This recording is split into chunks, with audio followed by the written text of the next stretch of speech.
So rock line productions ಅಲ್ಲಿ ಗಂಡು ಎಂದರೆ ಗಂಡು ರೆಡಿ ಆಗ್ತಿದೆ. ಗಣೇಶ್ ಅವ್ರು ಹೀರೋ, ದೇವರಾಜ್ ಅವರು ಇದ್ದಾರೆ, ಶಾನ್ ಅವರು ಇದ್ದಾರೆ, ನಾನು ಡೈರೆಕ್ಟ್ ಮಾಡ್ತಿದ್ದೀನಿ. ಒಂದು ಶೆಡ್ಯೂಲ್ ಮುಗಿದಿದೆ, ಅತಿ ಶೀಘ್ರದಲ್ಲಿ ನಿಮ್ಮ ಕಣ್ ಮುಂದೆ ಬರುತ್ತೆ. ಸರ್, ಆ ಚಿತ್ರದ ಮುಹೂರ್ತ ನಡೆದಿದ್ದು ನಿಮ್ಗೆ ಗೊತ್ತಿರೋ ಹಾಗೆ. ಅವತ್ತು ಒಂದು ಹೇಳಿದ್ರಿ, ನಿಮ್ಮ ಎಲ್ಲಾ ಚಿತ್ರದ ಮುಹೂರ್ತಕ್ಕೂ ಅವರೇ ಬಂದು ಕ್ಲಾಪ್ ಮಾಡ್ತಾರೆ, ಅವರೇ ಬಂದು ಸ್ವಿಚ್ ಮಾಡ್ತಾರೆ ಅಂತ. ಒಬ್ರು ನಮ್ಮ ಆನಂದ್ ಅವರು, ಅವ್ರು ನಮ್ಮ ಜೊತೆ ಇದ್ದಾರೆ. ಇನ್ನೊಬ್ರು ಸರ್ ನಮ್ಮ ಮುನಿರತ್ನ ಅವರು ನಮ್ಮ ರಿಲೇಟಿವ್ ಅನ್ನೋದಕ್ಕಿಂತ ಮುಖ್ಯವಾಗಿ ಮುನಿ ಬಂದು ನನಗೆ ಫ್ರೆಂಡ್ ಅಷ್ಟೇ. ಬಂದ್ರು ವೆಲ್ಕಮ್ ಸರ್.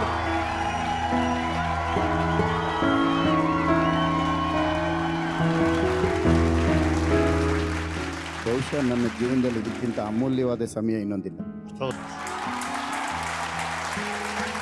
ನನ್ನ ಮಗಳಿಗೆ ನಾನು ಜನ್ಮ ಕೊಟ್ಟು 21-22 ವರ್ಷ ನನ್ನ ಮನೆಯಲ್ಲಿ ಇಟ್ಕೊಂಡೆ. ಇನ್ನೊಂದು 80 ವರ್ಷಕ್ಕೆ ಅವ್ರ ಮನೆಗೆ ಕಳಿಸಿ.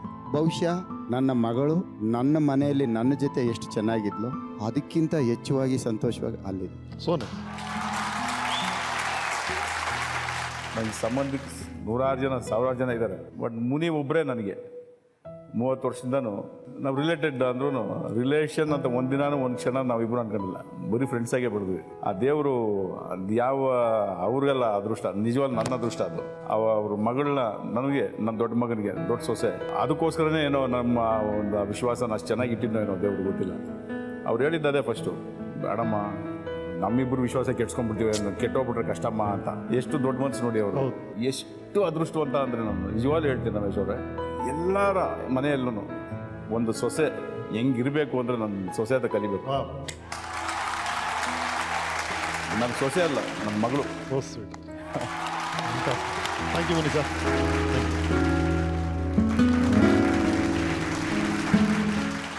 ರಾಕ್ಲೈನ್, ನಾವು ಸಿನಿಮಾದಲ್ಲಿ ನೋಡೋದೊಂದು, ಒಬ್ಬ ಹೀರೋ ಜೊತೆ ಪ್ರೊಡ್ಯೂಸ್ ಮಾಡಿದ ತಕ್ಷಣ ಆ ಪ್ರೊಡ್ಯೂಸರ್ ಆ ಹೀರೋಗೆ ಸೀಮಿತ ಆಗ್ಬಿಡ್ತಾರೆ. ಎಷ್ಟೊಂದು ಸಲ ಅದೊಂದು ಕ್ಯಾಂಪ್ ಕೊಟ್ಟುಬಿಡುತ್ತೆ. ಬಟ್ ಕೆಲವರು ಮಾತ್ರ ಎಲ್ಲ ಕ್ಯಾಂಪ್ಸ್ ಇರ್ತಾರೆ, ಎಲ್ಲ ಹೀರೋಗಳು ಚೆನ್ನಾಗಿರ್ತಾರೆ. ಆ ಥರ ನಾನು ನೋಡಿದ ವ್ಯಕ್ತಿಗಳಲ್ಲಿ ಒಬ್ಬರು ನೀವು ವಿಷ್ಣು ಸರ್ ಮನೇಲಿ ಹ್ಯಾಪಿಯಾಗಿರ್ತಾ ಇದ್ರಿ, ಅಲ್ಲಿ ಅಣ್ಣವ್ರ ಮನೆಯಿಂದ ಫೋನ್ ಬರೋದು, ಸರ್ ಅಣ್ಣವ್ರ ಮನೆಗೆ ಹೋಗ್ಬೇಕು ಸರ್ ಅಂತ ಅಲ್ಲಿ ಹೋಗ್ತಾ ಇದ್ರಿ ನೀವು.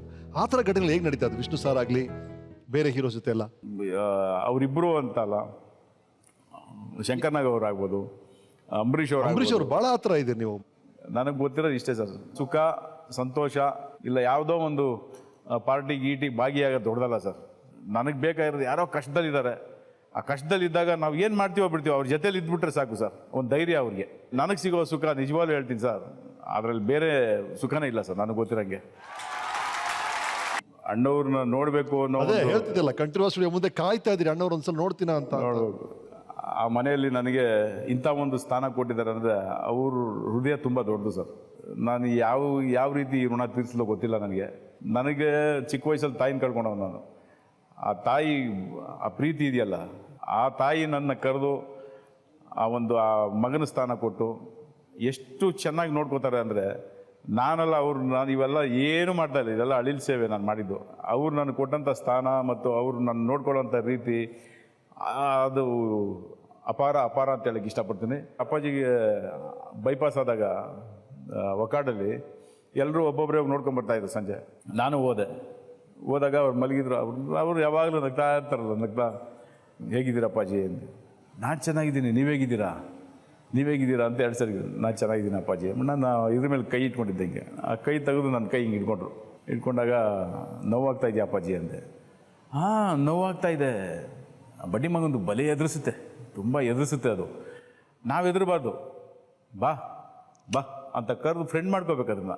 ಆವಾಗ ನೋವು ಬರೋದಿಲ್ಲ, ಅದನ್ನ ನಮ್ಮ ಕರ್ಕೊಂಡಾಗ ಅದು ಫ್ರೆಂಡ್ ಆಗ್ಬಿಡುತ್ತೆ ನಮ್ಮ ಜೊತೆಲಿ ಅಂತ. ಎಷ್ಟು ಚೆನ್ನಾಗಿ ಹೇಳಿದ್ರು ಅಂದರೆ, ಒಂದು ಫೈನ್ ಡೇ ಏನಾಯಿತು, ರಜನಿ ಸರ್ಗೆ ತುಂಬ ಹುಷಾರಿಲ್ಲ ಅನ್ನೋ ಅಂದರೆ ನಾನು ಫೋನ್ ಮಾಡಿದಾಗ, ಸರ್ ಹೇಗಿದ್ದೀರಿ ಸರ್ ಅಂದರೆ, ಬಾಡಿಯಲ್ಲಿ ತುಂಬ ಪೇಯ್ನ್ ಇದೆ ನರ್ವ್ಸ್ ಎಲ್ಲ ಸ್ವಲ್ಪ ಏನೋ ತುಂಬ ಪೇಯ್ನ್ ಆಗ್ತಾ ಇದೆ ನನಗೆ ಅಂತ ಅವ್ರು ಮಾತಾಡೋದ್ರಲ್ಲಿ ಎಷ್ಟು ನೋವನ್ನು ಅನುಭವಿಸ್ತಾ ಇದ್ದಾರೆ ಅನ್ನೋದು ಗೊತ್ತಾಯ್ತು ನನಗೆ. ಸರ್ ನೀವೇನು ತಿಳ್ಕೊಳ್ಳೋಣ ಒಂದು ಮಾತು ಹೇಳಲ್ಲ ಸರ್ ಅಂದೆ. ಹೇಳಿ ಅಂದರು. ನಾನು ಈ ವಿಷಯನ ಹೇಳಿದೆ, ಅಣ್ಣವ್ರು ಈ ಥರ ಹೇಳಿದ್ರು ಅಂತ ಹೇಳಿದಾಗ ಅವರು ನಕ್ಕಿದ್ರು. ಅವರು ಅಣ್ಣವ್ರ ಅಡ್ಮೈರರ್, ಅಣ್ಣ ಅವ್ರ ತುಂಬ ಆಸೆ ಅವ್ರಿಗೆ. ನಕ್ಬಿಟ್ಟು ಸರಿ ಅಂತ ಸರಿ. ಆಮೇಲೆ ಫೋನ್ ಬೇರೆ ಮಾತಾಡಿ ಕಟ್ ಮಾಡಿದ್ವಿ. ಒಂದು 4-5 ಡೇಸ್, 1 ವೀಕ್ ಹತ್ರ ಆಗಿತ್ತು. ನಾನು ಫೋನ್ ಮಾಡಿದ್ದೆ, ಮಾತಾಡೋ ಸರ್ ಹೇಗಿದೆ, ಪರ್ಫೆಕ್ಟ್ಲಿ ಆಲ್ ರೈಟ್ ವೆಂಕಟೇಶ್, ನೀವು ಕೊಟ್ಟರಲ್ಲ ಮೆಡಿಸನ್ನು ಅಂದರು. ನಾನೇನು ಮೆಡಿಸನ್ ಕೊಟ್ಟೆ ಸರ್ ಅಂದೆ. ಅಣ್ಣವ್ರು ಹೇಳಿದ್ರು ಅಂತ ಹೇಳಿದ್ರಲ್ಲ, ಅವಾಗಲೇ ಮೈಂಡಲ್ಲಿ ಫಿಕ್ಸ್ ಆಗ್ಬಿಟ್ಟೆ ನಾನು. ಬಾ ನೋಡೋಣ ಅದೇನು ಪೇನ್ ಕೊಡ್ತೀಯ, ಬಾ ನೋಡೋಣ ಅಂದ್ಬಿಟ್ಟು ನಾನು ತುಂಬ ಗಟ್ಟಿ ಮನಸ್ಸು ಮಾಡ್ಕೊಂಡು ಕೂತ್ಕೊಂಡ್ಬಿಟ್ಟೆ. ಆ 2 ದಿನದಲ್ಲಿ ಆ ಪೇನ್ ಏನಾಯ್ತು ಗೊತ್ತಿಲ್ಲ ವೆಂಕಟೇಶ್ ಸರ್ ನನಗೆ ಸೂಪರ್ ಸರ್. ಅಂತ ಎಂಥ ಮಾತು ನೋಡಿ. ಖಂಡಿತವಲ್ಲ ಸರ್. ಏನು ಸಂತೋಷ ಅಂದರೆ ರಮೇಶ್ ಅವರೇ, ಇವ್ರನ್ನೆಲ್ಲ ನಾವು ನೋಡುವಂಥ ಒಂದು ಅದೃಷ್ಟ, ಜೊತೆಯಲ್ಲಿ ಕೂತು ಮಾತಾಡುವಂಥ ಒಂದು ಅದೃಷ್ಟ ಆಗ್ಬೋದು, ಜೊತೆಯಲ್ಲಿ ಕೂರಿಸಿ ನಮ್ಮನ್ನು ಊಟ ಮಾಡಿಸ್ತಾ ಇದ್ರು, ಇದೆಲ್ಲ ಯಾವುದೋ ಜನ್ಮದ ಋಣ ಸರ್ ಇದು. ನಿಜವಲ್ಲ ಸರ್. ಈ ಥರ ಈ ದೊಡ್ಡ ದೊಡ್ಡ ಸ್ಟಾರ್ಸ್ ಒಡನಾಟ ಹೇಗೆ ಬೆಳೀತು, ಅದನ್ನ ಹೇಗೆ ನೀವು ಬೆಳೆಸ್ಕೊಂಬಂದ್ರಿ, ಅದನ್ನ ಹೇಗೆ ಮೇಂಟೈನ್ ಮಾಡ್ಕೊಂಬಂದ್ರಿ, ದೊಡ್ಡ ಕ್ವಶನ್ ಮಾರ್ಕ್ ನಮ್ಮೆಲ್ರಿಗೂ. ಯಾಕಂದ್ರೆ ಸಲ್ಮಾನ್ ಖಾನ್ ಕಾಲ್ ಶೀಟ್ಸ್ಗೆ ಅಂದ್ರೆ ಸುಮ್ಮನೆನಾ ಸರ್ ಒಬ್ಬ ಕನ್ನಡ ನಿರ್ಮಾಪಕರಿಗೆ? ಅದು ಹೇಗಾಯ್ತು? ಅಂದರೆ ಪೇಷನ್ಸ್ ಅನ್ನೋದು ತುಂಬ ಮುಖ್ಯ ಸರ್. ಕರೆಕ್ಟ್. ಅದರಲ್ಲೂ ಈ ಪ್ರೊಫೆಷನಲ್ಲಿ ನಾವೆಲ್ಲೋ ಇವತ್ತು ನಾವು ಕಾಲಿಟ್ವಿ, ನಾಳೆ ಬೆಳಿಗ್ಗೆ ಬೆಳೆ ಬೆಳಿಬೇಕು ಅನ್ನೋದನ್ನ ಎಕ್ಸ್ಪೆಕ್ಟ್ ಮಾಡಕ್ಕೆ ಹೋಗ್ಬಾರ್ದು. ಇವಾಗ ನಾವು ಕತೆ ಅನ್ನೋದು ಸಲ್ಮಾನ್ ಖಾನ್ ನೀವು ಕೇಳಿದ್ರಿ, 4 ವರ್ಷ 5 ವರ್ಷ ಆದಮೇಲೆ ನನ್ನ ಪಿಕ್ಚರ್ ಆಚೆ ಬಂತು. 4 ವರ್ಷ ಯಾವನೇ ಇದರಿಂದ ಒದ್ದಾಡ್ತಾನೆ ಅಂದ್ಬಿಟ್ಟು ಬಿಟ್ಬಿಟ್ಟಿದ್ರೆ ನನಗೆ ಆ ಸಿನಿಮಾ ಆಗ್ತಾ ಇರಲಿಲ್ಲ. ಸೊ ಸಲ್ಮಾನ್ ಖಾನ್ ಜೊತೆ ಮಾಡೋವಾಗ ಅವ್ರದ್ದೇ ಅಂದರೆ ಇಲ್ಲಿ ನಮ್ಮ ವ್ಯಾವಹಾರಿಕ ವ್ಯವಸ್ಥೆ ಏನಿದೆ ಅಲ್ಲೇ ಬೇರೆ, ಬಾಂಬೆಯಲ್ಲಿ ಬೇರೆ ಥರ ಬೇರೆ. ಸೊ ನನಗೇನು ಅಂಥ ದೊಡ್ಡ ಲಾಭ ಬರೋದಿಲ್ಲ ಅನ್ನೋ ಥರ ನಾನು ಥಿಂಕ್ ಮಾಡಿದ್ರೆ ನನಗೆ ಸಿನಿಮಾ ಮಾಡೋಕ್ಕೆ ಆಗ್ತಾ ಇರಲಿಲ್ಲ.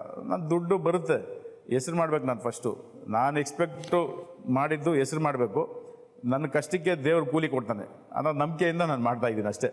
ಸೊ ಅದು ನನಗೆ ಇಟ್ ಪೇಡ್ ಮೀನ್ ಅಷ್ಟೇ.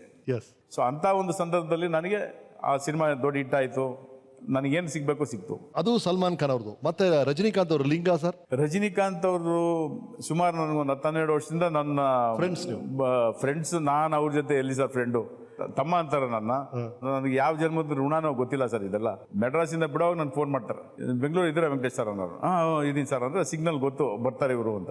ಒಂದಿನ ಬಂದ ತಕ್ಷಣನೇ ಡೋರ್ ತೆಗೆದ್ಬಿಟ್ಟು ಸೀದಾ ಬಂದ್ಬಿಟ್ರು ಒಳಗೆ.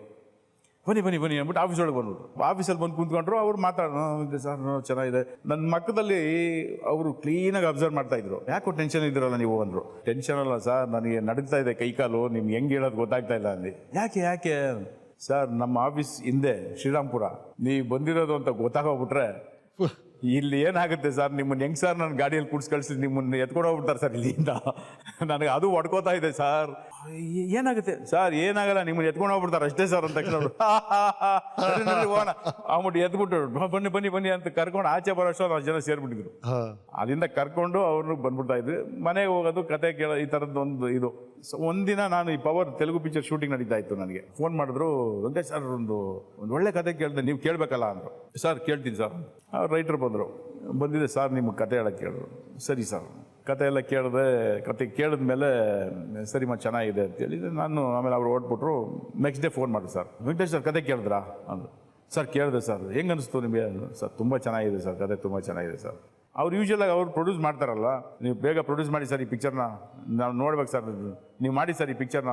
ನಾನೆಲ್ಲ ಮಾಡೋದು, ನೀವೇ ಪ್ರೊಡ್ಯೂಸ್ ಮಾಡೋದು ಈ ಪಿಕ್ಚರ್ ಅಂತ ಫೋನಲ್ಲಿ ನನಗೆ ಹೇಳಿದಾಗ ನನಗೆ ಒಂಥರ ಶಾಕ್ ಆಗೋಯ್ತು ನನಗೆ. ಸರ್ ಏನು ಹೇಳ್ತೀರಾ ಸರ್ ಅಂದೆ. ಯಾಕೆ ಅಂದರು. ಸರ್ ನಿಮ್ಮ ಪಿಕ್ಚರ್ ನಾನು ಪ್ರೊಡ್ಯೂಸ್ ಮಾಡೋದಾ ಅಂದೆ. ಯಾಕೆ ಆಗಬಾರ್ದು? ನೀವೇ ಪ್ರೊಡ್ಯೂಸರ್ ಈ ಪಿಕ್ಚರ್ಗೆ, ನೀವೇ ಮಾಡಿ ಅಂದರು. ನನಗೆ ಕಣ್ಣಲ್ಲಿ ನೀರು ಬಂದ್ಬಿಡ್ತು. ನನಗೆ ಏನು ಮಾಡೋದು ಗೊತ್ತಾಗಿಲ್ಲ. ಸರಿ ಸರ್ ಯಾವಾಗ ಬರ್ತೀರಾ ಮೆಡ್ರಾಸ್ಗೆ? ನಾಳೆ ಬರ್ತೀನಿ ಸರ್ ಅಂತ. ಈ ಥರ ನನಗೆ ಅವ್ರು ಕೊಟ್ಟಂಥ ಒಂದು ಆಶೀರ್ವಾದ ಅದು. So nice.